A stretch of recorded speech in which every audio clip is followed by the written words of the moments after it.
안녕하세요. 크립토티입니다. 이번 시간에는 결국은 두 가지가 전체 코인 시장을 결정합니다. 무슨 내용인지 살펴보시죠. 사실상 도박판이다. 바이낸스 세계 최대 거래소에서 코스피 무려 150배 레버리지 상품이 등장했습니다. 우리나라 코스피 3배 추정 ETF를 기반으로 선물을 50배 레버리지 제공. 그러니까 곱해보면 최대 150배 레버리지. 이거는 한 0.7%만 틀리면 바로 청산이 됩니다. 이런 거 제가 이걸 지금 얘기 드리려고 하는 게 아니고요.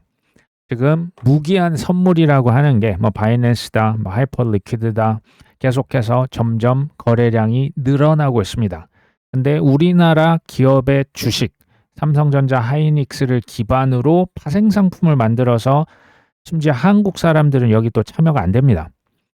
근데요, 한국 투자자들 입장에서는 이 지금 주식의 가격 있지 않습니까? 주가를 가격에 영향을 미치는 그 영향력이 점점 더 줄어들 수밖에 없어요. 그냥 가격 팔로워로 전락할 수 있는 가능성이 점점 커지고 있습니다. 한국 대표 기업의 주가 결정력이 감소하는 거죠. 우리나라 주식인데 우리가 결정하는 게 아니고 우리 쉬고 있을 때 주말이나 저녁이나 그때 선물 가격 위아래 배팅해서 가격이 그럼 틀어질 거 아닙니까? 선물 가격이 나중에 우리나라 개장 시간 되면 어느 정도 또 수렴하거든요. 여기 이제 좀 놀아날 수 있는 가능성이 사실 있는 거예요. 아직은 뭐 이제 하이퍼리퀴드, 바이낸스 여기 뭐 해외 거래소들 이 무기한 선물 거래 이제 다 받아들일 거거든요. 아직은 그 거래량이 막 많다라고 볼 수는 없죠. 우리나라 지금 한국 거래소가 훨씬 더 클 거예요. 하지만 여기 이제 무기한 선물 거래량이 크면 클수록 뭐 이제 그 우리 현물 가격에도 영향을 실제로 미칠 가능성이 있습니다. 토요일이나 일요일 한국의 뭐 주식 거래 이거 안 되지 않습니까? 근데 해외 선물 거래자는 이거는 뭐 시간 제한이 없습니다. 포지션 적극적으로 위아래 배팅을 하다가 일요일 밤 정도 되면 방향성이 해외 선물에서 확정이 되겠죠. 우리나라는 그냥 그렇구나 뉴스만 확인할 수가 있는 거죠. 우리 한국 월요일 아침 9시가 되면 이제 우리는 거래가 막 시작되는데 해외 선물 거래자들은 이미 수익을 보고 있는 사람이 당연히 존재할 겁니다. 그래서 우리나라 현물 한국 거래소 개장이 딱 되면 해외 선물 거래자는 여기서 딱 차익 실현하고 떠날 수가 있는 반면에 우리나라는 그 갭을 추격 매수하거나 추격 매도를 통해서 후행적으로 따라가는 구조가 된다라는 얘기예요. 구조적으로 불리하죠. 가격 발견이라고 하는 것은 개장 순간에 집중이 되는 거죠. 한국 거래소 문 열어야 우리는 뛰어들 수 있는 거죠. 그리고요, 아까 그 바이낸스와 같은 이런 지금 규제 사각지대, 뭐 150배 레버리지 이런 건요, 지금 보호 장치가 지금 없습니다. 그러니까 얘기 드렸다시피 1%만 내가 반대로 가격을 배팅하는 순간 전체 그냥 그 원금이 다 날아갑니다. 그러니까 이런 거 하시면 안 되고요. 그러니까 저는 이걸 좀 얘기를 드리고 싶은 거예요. 우리나라가 됐건 어떤 나라든 지금 코인은 도박이라고 하는 또 이제 사기 불법의 이제 도박도 있지 않습니까? 그래서 이걸 기피해요. 근데 이제 해외라고 하는 말도 실은 가당치 않아요. 원래부터 코인은 국경이 없어요. 토큰, 스테이블 코인 국경이 어디 있습니까? 금융 기존에는 있었지만 코인이 그 이제 인터넷에 국경이 어디 있어요? 그냥 다 주고받는 거죠. 어찌됐건 해외에서 선물 시장에서 우리나라 대표 기업의 주가 결정력 그쪽에서 결정력이 높아지고 거기에서 수익을 다 가져가네요. 지금 이제 점점 그쪽으로 빨려 들어가고 있거든요. 온체인화, 그다음 무기한 선물화 되고 있죠. 우리나라 화폐 주권도 떨어지는데 핵심 알짜 이런 어떤 플랫폼도 해외 쪽으로 빠져나가고 있는 그런 모양새입니다. 그러니까 지금 우리나라에서 뭐 원화 스테이블 코인, 뭐 국내 크립토 산업, 뭐 은행, 뭐 지분 제가 볼 때는 이게요 너무나 아날로그식 과거 7, 80년, 100년 이 사고 구조가 여전히 그대로 투영되는 거죠. 코인에는 국경이 없습니다. 이 사고를 실은 탈피하면 좋겠다라는 생각을 해봤습니다.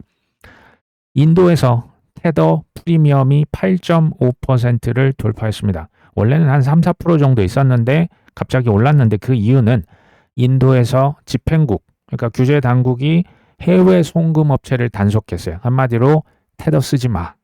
테더 쓰면 너 잡힌다. 벌금 낸다. 단속을 테더를 했더니 공급량이 감소했죠. 그러니까 테더 구하기가 어려워진 거예요. 품귀 현상입니다. 그래서 테더 프리미엄이 실제로 인도에서 증가를 했다라고 합니다. 이것도 다 똑같은 거예요. 저는 이제 이해는 합니다. 흥선대원군이라 보시면 돼요. 뭐 자꾸 뭐 이렇게 귀찮고 복잡한 게 와가지고 국내 금융 산업을 화폐를 막 뒤죽박죽 해놓는데 그걸 누가 좋아하겠습니까?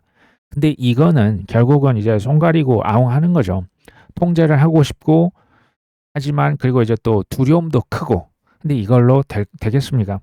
근데 한편으로는 뭐 저도 이런 뭐 공공기관에 한번 이렇게 일을 했던 사람으로서 공기업이나 공무원 분들에게 혁신을 바라는 게 가능할까요? 라는 생각도 솔직히 들긴 합니다.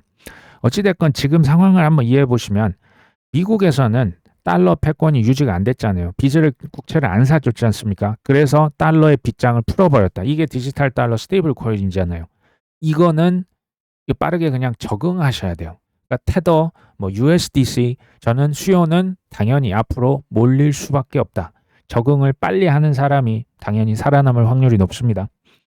그리고 이제 AI, 뭐 에이전트, 나중에 뭐 피지컬 AI, 자율주행, 자산 토큰화, 그다음에 뭐 달러 패권, 스테이블 코인, 시장 구조법, 무역 전쟁, 영토 전쟁, 자원 전쟁 있죠. 이런 것들을 같은 방향성으로 가고 있다라고 이해를 하시면 조금 더 흔들리지 않는 편안함을 느끼셨으면 좋겠는데 이게 이제 만약 안 된다면 이제 제 좀 뭐 불찰도 있겠죠. 하여튼 좀 더 열심히 한번 해보겠습니다. 우리나라에 키움증권 있습니다. 뭐 우리 같은 일반 투자자들이 가장 많이 쓰는 증권사로 제가 알려져 있거든요. 키움증권이 빗썸 지분 인수를 추진한다. 뭐 조선비즈에서 나왔는데 물론 관계자는 확정된 사항은 없다. 근데 이렇게 뭐 그 확인이 됐다라고 좀 그 미디어에서 나오면요. 사실상 이게 어느 정도 도장 찍기 전까지 갔다. 뭐 보통 저는 이렇게 봅니다. 트럼프 2.0 시대가 왔지 않습니까? 근데 이제 다가올 시대, 아까 제가 얘기 드렸죠. AI다, 뭐 크립토다, 뭐 블록체인이다, 디지털 달러다, 뭐 달러 패권, 미국이 이제 주도할 각자 도생의 시대, 이게 어떻게 흘러갈지를 정확하게 이해를 한, 다시 말하면 숙제가 끝난 은행 혹은 증권사, 지금 우리나라 얘기입니다. 저는 이런 증권사, 이런 은행은요, 한국의 빅5 거래소 있죠. 안 사면, 지분 안 사놓으면 전 타이타닉호 선장이라고 생각해요. 저는 진짜 이 타이타닉호 선장입니다. 이 거래소랑 그 어떤 지분도 없고 투자도 안 해놨다? 그럼 제가 볼 때 미래가 없어요. 미래가 없습니다. 그러니까 제가 이걸 계속 보여드리잖아요. 네이버 파이낸셜, 하나투자증권이 지금 업비트 갑자기 막 대주주, 뭐 지금 뭐 그 지분 엄청 가져갔지 않습니까? 지금 포모가 불었잖아요. 빗썸은 지금 키움증권, 코인원은 한국투자, 그다음 OKX, 지금 중국계 거래소가 한국 거래소 왜 와서 지분을 가져가려 하겠습니까? 코빗은 미래에셋, 그다음 고팍스는 파이낸스지 않습니까? 한번 생각해 보세요. 이 친구들이 정말 뭐 도와주려고 와서 하겠습니까? 아니면 뭐 이게 다 뭔가 사업적으로 엄청난 미래를 보고 미리 지금 헐값에 배팅하고 있는 거예요. 뭐 이제 좀 가격이 출렁출렁하는 것은 오히려 저가 헐값 매수라고 지금 들어가는 거야. 강력하게 들어가는 겁니다. 이게. 그러니까 또 이렇게 얘기를 드리면 얘네들은 코인 지분, 그러니까 주식, 지분을 사는 거지 코인을 사는 게 비트코인, 이더리움 사는 게 아니다. 그래서 코인은 또 사기다, 쓰레기다 라고 하시는 분이 분명히 또 계실 거예요. 생각해 보십시오. 이것도 코인 가격이 진짜 계속 떨어만 지면 거래소는 돈을 벌 수 있을까요? 지금 거래소에 투자하는 거 아닙니까? 우리나라 빅5 아닙니까? 뭐 해외 지금 자본 뭐 은행 할 거 없이 싹 뭐 증권사 다 들어왔어요. 소위 말하는 깨어 있는 데는 이게 돈을 못 벌죠. 코인 가격 계속 누가 삽니까? 가격 올라가는 순간 갑자기 다 그냥 포모가 불고 미친 듯이 비투하는 거 아닙니까? 어렵겠지만 조금만 길게 봤으면 하는 바람이 있어요. 그러면서 공부하시면서 원화채굴 하시면서 이렇게 해야 오래가지 한 방에 길게 방망이 길게 잡고 하나만 걸려라 하면 특히 코인은 힘들어요. 레버리지를 안 쓰셔도 힘듭니다. 변동성이 워낙 큽니다. 요즘에 뭐 분위기 안 좋다. 뭐 바이낸스 OKX로 비트코인 55만 개가 들어갔다. 2023년 약세장 이후 최대 비트코인이 지금 팔리고 있다. 뭐 6만 달러가 무너졌기 때문에 투자자들의 심리적인 저항선, 지지선이죠. 지지선. 우리로 치면 이제 비트 1억 원이라고 했는데 전 세계로 치면 비트 6만 달러 보시면 돼요. 이게 과거 21년 뭐 이제 고점이었고 그 구간입니다. 한화로 치면 대략 9,200만 원. 여기 되게 중요한 구간이 맞습니다. 현재는 이제 패닉 바잉. 저는 여전히 패닉 바잉 합니다. 뭐 그게 뭐 5만 원이건 10만 원이건 20만 원, 30만 원 그냥 되는 대로 하는 사람도 물론 있겠지만 패닉 셀 하시는 분이 지금은 더 많겠죠. 그러니까 가격이 출렁출렁하고 계속 아래쪽으로 이제 가겠죠. 왜 떨어지는 걸까요? 어떻게 하면 반전이 가능할까요? 저는 결국은요, 수요와 공급이에요. 우리가 자산을 사지 않습니까? 수요와 공급입니다. 그게 부동산이 됐건, 주식이 됐건, 코인이 됐건, 금이 됐건, 뭐 하다못해 마트에 가서 계란을 사셔도 수요와 공급이에요. 수요와 공급인데 공급이 더 많은 거죠. 수요가 못 따라가고 있어요. 그 왜? 투심이 회복이 안 됩니다. 그럼 이게 회복이 될 수 있는 기폭제가 뭘 것이냐? 중요하겠죠. 글라스노드의 공동 창업자가 기관 투자자들의 수요가 지금 공급량을 흡수를 못하고 있다. 지금 지난 한 달간 비트코인 현물 ETF에서 71,600개가 빠져나갔다. 반면에 이제 DAT 기업, 스트래터지 같은 기업에서 7,500개의 비트코인만 샀다. 신규 발행 물량까지 합치면 한마디로 공급량은 77,000개가 나왔는데 비트코인 그러니까 산 물량은 7,500개밖에 안 된다. 그러니까 지금 글래스노드 지금 이거 굉장히 중요한 얘기를 하고 있어요. 굉장히 간단한데 사실은 진리에 가까운 게 있어요. 본질이 있습니다. 개인보다는 기관의 자금 유입이 필요하다. 지금 얘기를 했습니다. 첫 번째로. 두 번째는 수요와 공급인데 공급은 마이너스 77,000개, 수요는 플러스 7,500개. 딱 봐도 공급이 10배가 많아요. 어떻게 가격이 안 떨어질 수가 있겠습니까? 그렇죠? 수요량보다 공급량이 10배가 더 많아요. 오를 것 같니? 라고 지금 얘기하는 겁니다. 맞죠? 그렇죠? 그러면 투심이 지금 기관들이 안 좋아요. 이게 바뀌려면 뭐가 필요할 것이냐? 여기 또 자산운용사의 어떤 뭐 수석 애널리스트 제가 잘 아는 사람은 아니지만 비트코인이 6만 달러에서 추가 하락하는 경우 부정적인 투심이 확대될 수 있다. 6만 달러 밑으로 떨어지면 저 밑에 5만 4천 달러, 그 다음에 또 4만 몇천 달러 있어요. 그 이제 뭐 줄 찍찍 꺼놓고 하는 건데, 그러니까 뭐 굳이 아실 필요는 없다고 보고. 그러니까 저는 이게 지금 지켜질지는 저도 잘 모르겠어요. 어찌됐건 월스트리트에 있는 기관들의 코인 투자는 계속이 되고 있지만 과거에 가격 상승을 주도했던 개인 투자자들이 지금은 AI 및 기술주로 다 관심을 옮겼다. 비트코인이 6만 달러를 밑으로 다시 떨어지면 4만 달러까지도 추가 하락할 수 있다. 하지만 미국에서 클래리티법이 통과가 된다면 장기적인 불확실성이 해소가 돼서 기관 투자자들의 참여를 다시 촉진할 수 있을 것이다. 기관들이 투심이 많이 안 좋아져서 많이 줄었다. 근데 개인들은 증발했다 지금 얘기해요. 코인 하는 사람은 아무도 없다. 저는 이거 뭐 당연히 공감을 합니다. 지금 다 AI 주식만 하겠죠. 기관의 코인 유입이 지금 안 되는 이유를 이 사람은 법적인 불확실성이라고 얘기를 하고 있는 겁니다.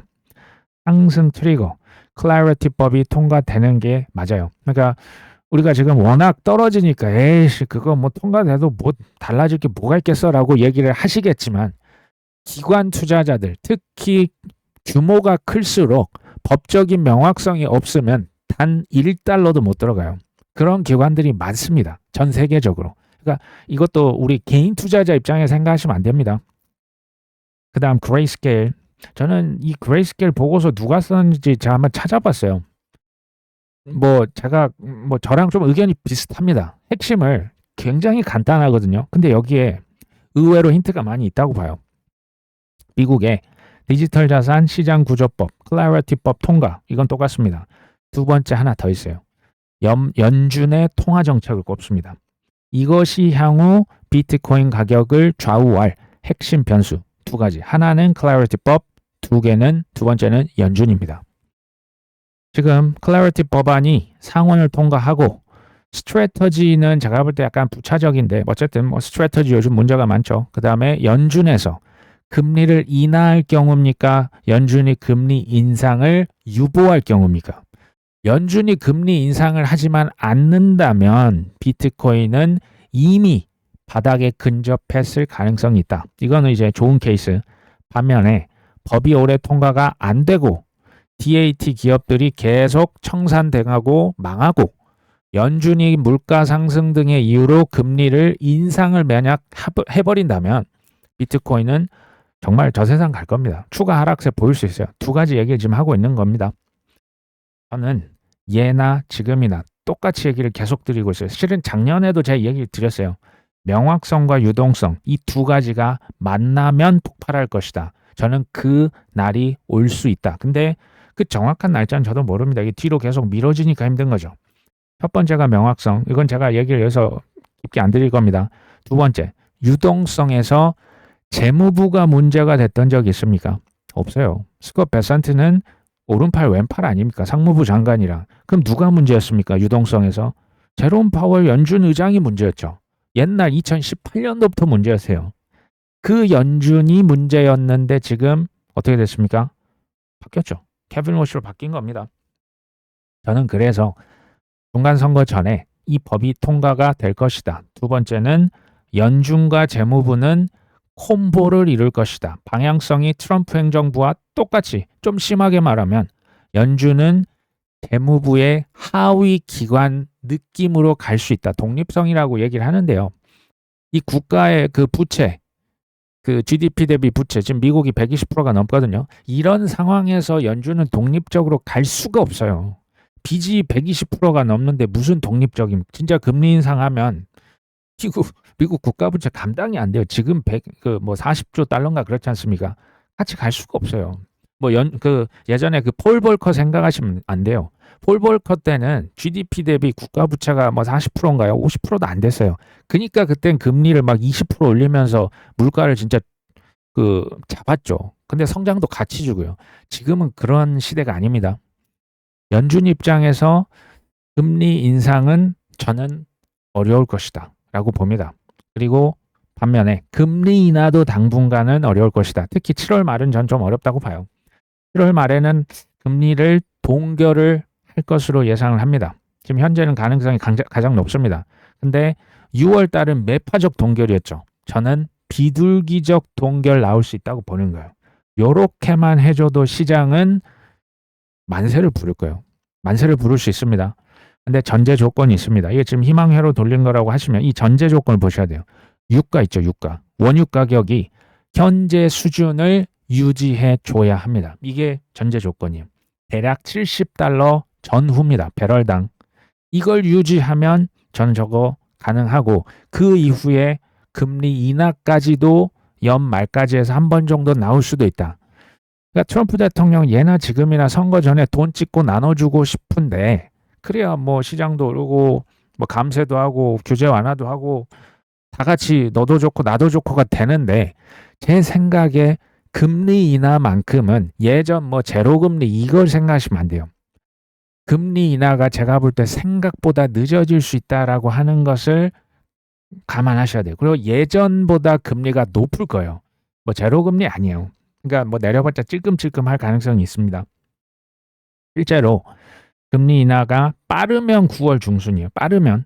늦으면 10월 말 12월 초입니다. 그러니까 금리 인하는 약간 늦어질 수 있다. 일단 비둘기적 동결만 해도 시장은 환호할 수 있다라고 저는 일단 내다보고 있습니다.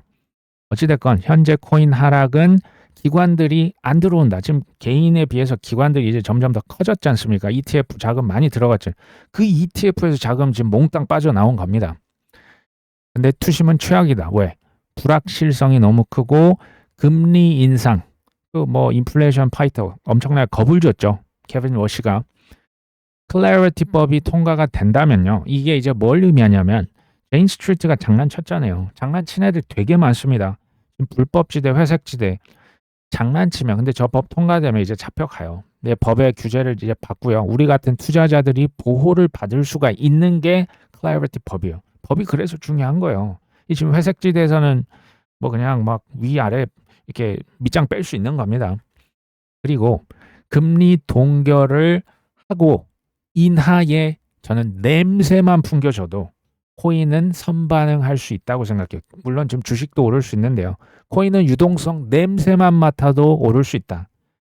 그러면 우리가 생각하는 아름다운 구조가 펼쳐지는 거고, 만약에 반대로 법 통과가 이제 올해 어렵다, 올해 통과 힘들다, 그리고 실제로 금리 인상이 될 것이다 라고 생각을 하시는 분들은, 혹시 이런 분들이 계시면요, 정말로 2029년을 기약하시면 좋을 것 같다는 생각도 들어요.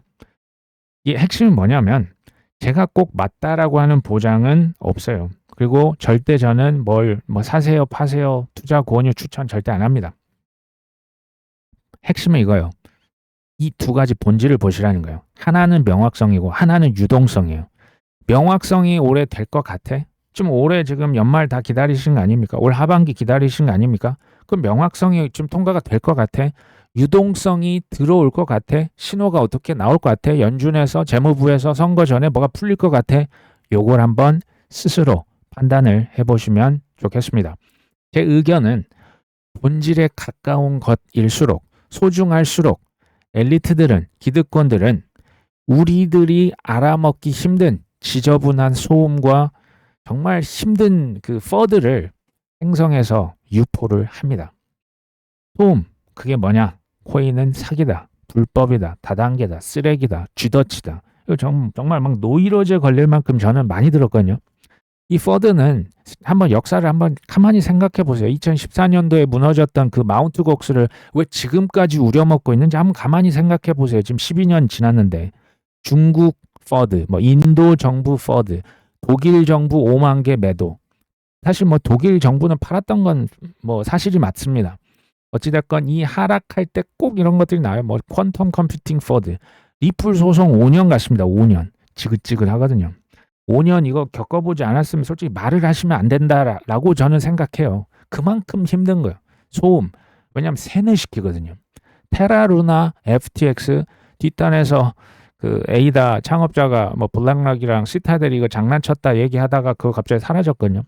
비트코인 ETF, 비트코인뿐만 아니고요. 그때 ETF 현물 뭐 출시된다 했을 때 SEC에 뭐 누가 뭐 인턴이 그거 뭐 오보 냈고, 뭐 코인 텔레그래프에 인턴이 오보 냈고, 블랙락이 XRP 리플 ETF 신청했고, 그거 다 거짓말이었잖아요. 그걸로 누가 뭐 벌 받았다 뭐 이거 혹시 들어보신 적 있으십니까? 코인은요, 이게 보통 힘든 자산이 아니에요. 근데 그만큼 먹을 게 많다라는 얘기입니다. 그만큼 큰 거니까 다 나가 떨어지란 얘기예요. 그러니까 이걸 극복하셔야 됩니다. 갤럭시 디지털에서 또 클래리티법 연내 통과 확률이 60%에서 50%로 낮춥니다. 뭐 어쨌든 뭐 여치여치 해서 힘들 거다, 통과 안 될 것 같다, 지금 이 얘기거든요. 한번 생각해 보십시오. 갤럭시 디지털 뭐 하는 데입니까? 코인 판매하는 곳입니다. 여기서 지금 리서치 보고서를 내는데요. 순도 100% 연구 목적일까요? 이 스폰서라고 하는, 이제 돈 주고 좀 이런 보고서 좀 써줘. 사실 이것도 물론 가능합니다. 근데 이게 이제 그건지는 저도 모르겠지만, 그러니까 은근히 간접적으로, 혹은 이제 코인 판매하니까 이제 뭐 통과 안 된다 해놓고 고객들이 그 밑단에서 산 걸 수도 있어요. 이건 모릅니다. 밝혀지기 전까지는. 근데 실제 갤럭시 디지털이 2022년 테라루나, 그때 폭락했을 때 루나 있죠, 루나를 헐값에 엄청 샀고 이걸 홍보를 했다가 이거를 근데 사는 투자자들에게 공시를 안 했어요. 그래서 뉴욕 검찰로부터 2억 달러 벌금을, 이제 합의금을 냅니다. 그러니까 이거 믿으시면 안 된다는 거예요. 이런 얘기를 왜 지금 하필이면 이 시즌에 이 얘기를 지금 할까? 이걸 보고 있는 일반 투자자들은 과연 어떤 생각을 할까? 아, 역시 법 통과 안 되네. 끝났네. 코인 쓰레기네. 이거 그냥 팔아야겠네. 이거 아닐까요? 지금 클래리티법 연내 통과 확률 뭐 예측 시장을 빼면 지금 이거 누가 얘기한지 아십니까? JP 모건이 이 얘기를 해요. 올해 통과 확률이 몇 프로다. 비트와이즈, 갤럭시 디지털, 코인 텔레그래프 다 뭐 하는 데입니까? 이해 관계자예요. 뭐 투자 회사든지 주요 언론사든지. 느낌 보셔야 돼요. 물론 저들 의견, 제 의견 다 들어보시고요. 이유를 한번 찾아내셔야 돼요. 무조건 내가 맞고 뭐 상대방이 틀리고 이게 아니고 그 사람 저렇게 얘기했고 이 사람이 이렇게 얘기했네. 독립적으로 한번 사고를 해보셔야 되는 거예요. 저 사람은 왜 저렇게 얘기해? 근데 코인 판매? 그럼 한번 좀 삐딱하게 볼 필요도 있는 거예요. 메타인지를 그럼에도 높이고 자기만의 시나리오를 직접 써보셔야 됩니다. 이게 필수적인 거예요. 그러니까 단기 가격 예측, 날짜 예측이 아니고요. 앞으로 이런 식으로 시나리오가 플래닝이 이런 식으로 풀어지겠다. 그러면 그걸 미리 가서 나는 선점하고 있는 거겠죠. 기다리는 거겠죠. 현재 유동성의 가장 중요한 변수 딱 하나만 꼽으면 뭘까요? 전쟁일까요? 전쟁도 소음이 어마어마합니다. 트럼프 대통령 입 따라가면 우리는 아마 정신병 걸릴 수도 뭐 요즘은 뭐 신경을 많이 안 쓰시지만 주말에 신나게 뭐 드론 공격 주고받고 하다가 7월 1일 현지 시간 카타르 수도 도하에서 다시 만납니다. 앞으로 다시 잘해보자. 화해하자. 뭐 이겁니다. 이미 다 보셔서 아시겠죠. 그러니까 스위스에서 지금 뭐 논의하기로 했다가 뭐 갑자기 또 싸우니까 지금 의제도 바꾸고 장소도 바꿨어요. 이번에 의제 핵심은 호르무즈 해협입니다. 뭐 개인적으로 저는 뭐 호르무즈 해협이 돈을 안 받고 지나가게 하기는 전 쉽지 않다고 일단은 봅니다. 어찌됐건 트럼프 대통령이 뭐 석기 세대로 만들겠다, 이란을 지구상에서 없애버릴 것이다, 뭐 이런 뭐 강력한 멘트들을 냈잖아요. 그런 일은 정말 어지간해서는 일어나지 않을 것이다. 저는 1% 미만 봅니다. 이거 하면 능력이 없어서가 아니고 뒷감당이 안 돼서 이게 안 되는 거예요. 이런저런 말, 뭐 MOU가 어쨌다, 호르무즈 통행료를 내라. 통행료가 무슨 말이야? 통행료 안 받는다. 나는 안전 운항 서비스 받고 있다. 서비스 요금이다. 이게 다 소음이라고 저는 생각해요. 이게 복잡하시면 7월과 8월 명확성 그리고 유동성이 두 가지 집중하십시오. 명확성 좀 시간 걸립니다. 유동성은 결국 뭐 전쟁이다 뭐다 복잡하시면 이거 딱 하나 보세요. 이게 뭐냐? 원유값이에요. 기름값 보시면 됩니다. 3월 9일에 120달러 최고를 찍고요. 4월 7일 117달러, 4월 30일 110달러, 그 다음에 6월 3일 이제 드디어 100달러 밑으로 떨어지더니 70달러 밑으로 내렸습니다. 드디어 배럴당. 그러니까 7월 8월이 돼도 기름값이 배럴당 70달러대 그냥 왔다 갔다 한다. 이건 불리시에요. 이건 긍정적인 뉴스가 맞습니다. 이게 계속되면 결국 뭐 CPI든 PPI든 PC든 시간을 두고 떨어지겠죠. 시간은 걸릴지언정 떨어지겠죠. 그러려면 배가 어쨌든 통과가 돼야 되고, 그러려면 저는 뭐 개인적으로 미국은 절대 인정 안 할 거예요. 근데 이란에서 그 서비스료 아마 저는 뭐 받을 것 같긴 합니다. 어쨌든 이게 기름값이 계속 70달러대 뭐 80달러 밑으로 왔다 갔다, 뭐 심지어 앞에 6자가 보인다. 이게 유지가 만약에 한 달, 두 달, 세 달 된다면 연말이나 올 연초에 그간의 수고를 한 번에 크게 보상받을 수 있는 저는 기회가, 확률이 여전히 살아있다라고 생각해요. 그날이 빨리 왔으면 좋겠습니다. 오늘 방송 여기까지 합니다. 끝까지 시청해 주셔서 감사합니다.